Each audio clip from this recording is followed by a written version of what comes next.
Hi there, this is Ishbia, President and CEO of UWM, and this is 3 points.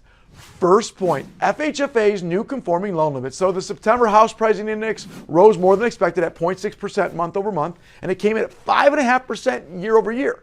So what does that mean? The new loan limits are now $766,550, up from $726,200. So a $40,000 increase, which is actually a pretty good increase. The high balance loan limit went up to $1.149 million, also 5.5%. So why is this important, right? This affects all of our loan limits.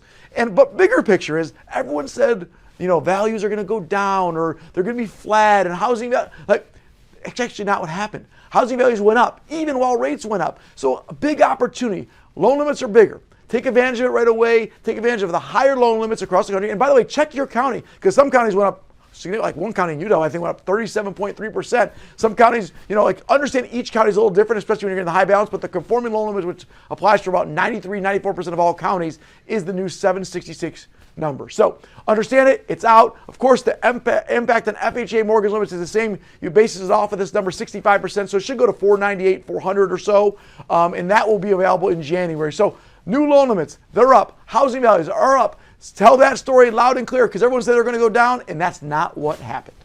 Second point, warehouse line changes. And so a lot of warehouse lines throughout America are changing. They're shrinking or getting out of the business altogether. And how is that going to impact the non-bank lenders in the market? So obviously banks don't need warehouse lines, but the non-banks do depend on banks for warehouse lines. And how does it work? So what we're seeing is a lot of the mid-sized warehouse lenders are pulling out of the market, which is impacting a lot of the small to mid-sized retail lenders. And how will that change the dynamic going forward? And what does the future look like? As it continues to happen, will that make more people become brokers, or will some of them join larger companies that already have warehouse lines set up in a different structure? So this is something to be watching in the industry, and how it will impact people, as a lot of the warehouse banks are not seeing the benefit of staying in the business, especially with shrinking volumes and new capital rules that could affect their balance sheet.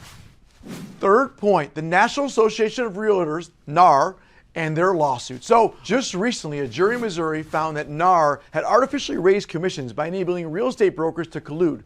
This verdict could set a national precedent, and some experts estimate that it may slash real estate commissions by up to 30%. So first off, before we do that, let's pause and realize it's not happening tomorrow. There's going to be appeals for months and potentially years before anything actually changes. But with that being said, understand the impact this could have. First off, mortgage people, we've been through it. We've been through LO comp, commissions have been cut, things are going to change, the end of the world, but it really wasn't the end of the world. It was good for consumers, and at the end of the day, we've all thrived and succeeded. Same thing will happen for real estate professionals. If things get modified, they're going to adjust, because you know why? Real estate agents add a lot of value to mortgage professionals, but more importantly, a lot of value to consumers. And so consumers are going to pay for their services, pay for what they do to help them succeed, help them find that house or home of their dream. And so we're excited to see what changes happen, but we're not excited about changes, but we know that change creates opportunity. An opportunity for real estate agents, mortgage professionals, all to continue to serve consumers the best possible way. So if this change does come through, we know real estate agents are resilient and will do great things, just like mortgage professionals do, and we'll do it together as a team and continue to help consumers